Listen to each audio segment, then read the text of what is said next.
Welcome back to ACC Football Kickoff. Let's take a look at the storylines surrounding Wake Forest, shall we? Hank Bachmeier transferred in from Louisiana Tech and will compete for the starting quarterback job as the Deacs look to bounce back, get back to their form offensively. Whoever the quarterback is, they'll have an experienced group of wide receivers headlined by Taylor Marin and Donovan Green. Those two have combined for nearly 3,700 career receiving yards.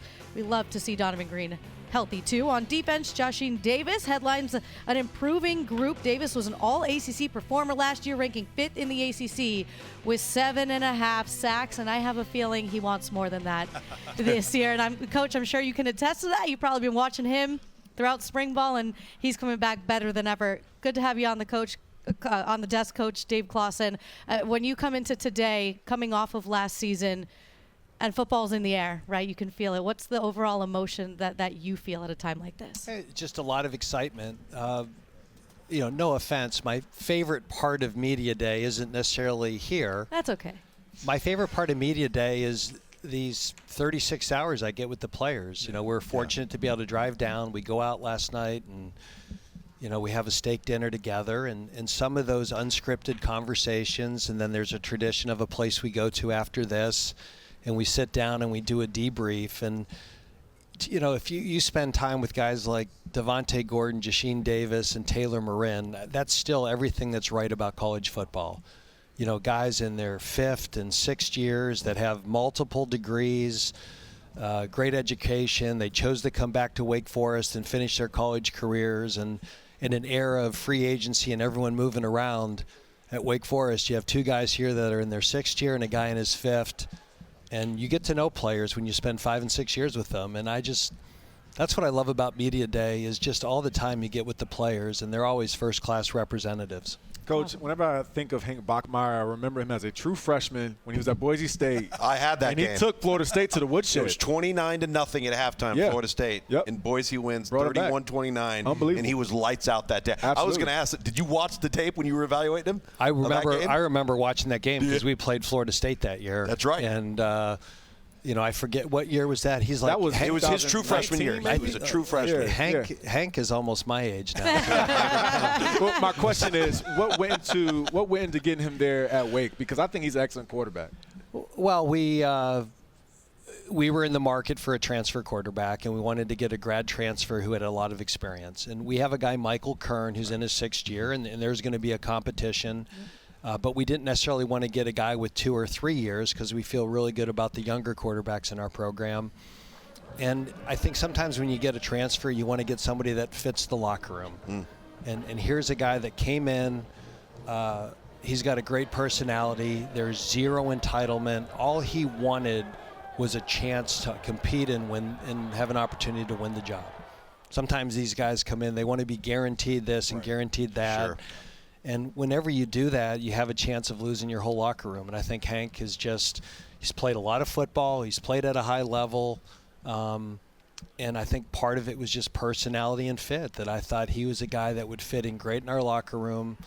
And again, the whole zero entitlement part of it was probably the most appealing part of him. Yeah, I love that. And certainly felt that when you talked to him at the spring game. Whoever is the guy, if it's Hank or whoever, has a great receiver room, and Taylor kind of touched on that. And you guys always have a great receiver room. I mean, the depth, the talent that you've been able to create, and there's other young guys behind them that maybe we'll see in flashes.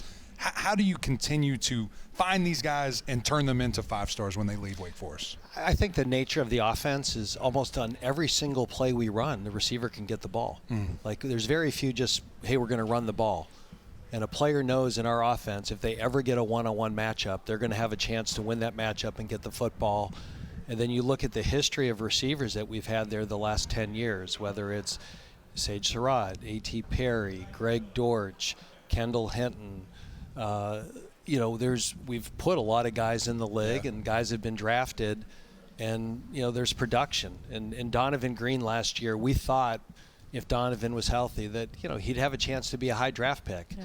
Unfortunately for last year, he got hurt. Fortunately, because of that, he's back. Yeah. And, there's always a lot of focus on the quarterback room, but there's very few great quarterbacks that don't have go-to receivers.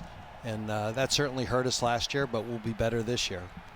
Coach, when you evaluate your program and you look over your tenure, player development, discipline, fundamentals, playing smart football. A year ago, you turned the ball over 22 times. That's not Wake Forest football, right? I mean, and at the end of the day, when you look back on last year and you embark on an off season, what were some things that stood out to you that you and as a staff really needed to hit on with your football team? Well, I think there's a lot of things, right? Every time you go from 7 straight bowl games, and in 21 and 22, during both those seasons, at one point we were ranked in the top 10. Yeah. And then obviously last year wasn't up to our standards, and so there's a lot of things. We probably program institutionally weren't prepared for the NLI era as well as we'd have liked to be. I think we learned the hard way that you can't be competitive in college football. And so I would say the fact that the 3 guys that are here today are here, a year ago we didn't have those guys back. We didn't have Sam Hartman and Rondell Bothroyd and those guys back. Now we have Taylor Marin, Donovan Green, Devontae. Now all those guys are back for us. So we're adjusting, and we're now kind of back in the game with that. And then there's a responsibility as coaches that we didn't do a great job last year of taking care of the football, protecting our quarterback. A lot of attention will go in the quarterback position, but we didn't play great around him. We didn't protect him well. Sure. We probably dropped more balls than we have in the past. Our ball security wasn't great. And there's very few seasons in the history of Wake Forest football that we've won with negative turnover margins. Right. There's only twice in our history we've ever made a bowl game with a minus turnover margin. So when you turn the ball over and you lose a lot of good players and you don't protect your quarterback, there's things aren't going to go too well. Right. We've always been a team that's won on the margins, and we didn't do that last year. And I think we've been humbled and hopefully a little bit more hungry because of it. I'm going to put my Eric McLean hat on right Come now. on. Because I do know your offense, obviously, it starts up front, especially the way that you guys play. So this iteration of the Beef Boys, how would you describe this group? Again, we're back to being old and experienced. Yeah. You have Devontae Gordon, who's a high-level left tackle that turned down an NFL draftable grade to come back and get his second degree and become a higher draft pick.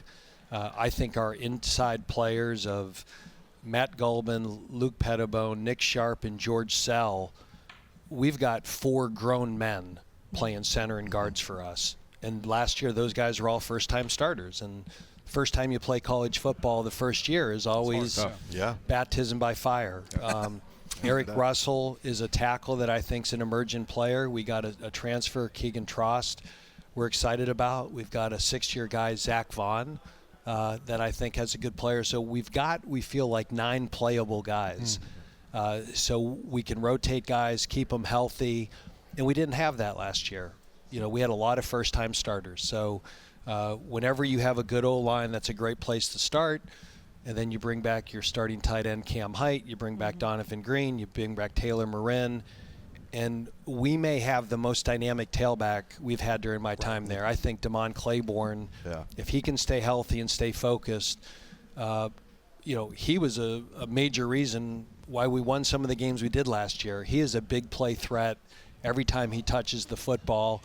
And you got depth with Tate Carney and some other guys. So I feel much better where we are this year than a year ago. Coach, last one for you. Defensively, Jashin Davis, freak show. We all know what he can bring to the table, how he's getting better, wanting to come back, as you alluded to. But there's also some other pieces along this defense that are maybe new faces and maybe first-time starters or new to the program that you're very excited about as well. We got our top 6 defensive linemen back from last year. I mean, yes, Jashin Davis. Kevin Pointer is a high-level player. Kendron Wayman is a really good returning starter for us. Justin Cody, Bryce Gaines. This is a really good front 6 group. We've got experience. We've got older guys. We've got depth. Again, going from 22 to 23, we lost a ton of players and became very young. And I've always said, I don't think the words young and good will ever go with Wake Forest football. Sure. We've always been good when we're older, stronger, experienced, and we're starting to get back to that in 24, and that's where my hope and optimism comes from. Player development, right? That's what we are. Yeah. And even in this era, we've got to keep our own. And going from 22 to 23, we didn't do that. Going from 23 to 24, we've done it, and I feel a lot better going into this year because of that. Oh, we know the caliber of coach you are, the caliber of players No and question. human beings you bring into the program. So we're excited to see Wake Forest this season, Coach. Great. Thanks so much. Great to be with you. Enjoy the Coach. rest of the day and that debrief afterwards. Yeah, Have a good time with your debrief. guys. Okay. Enjoy.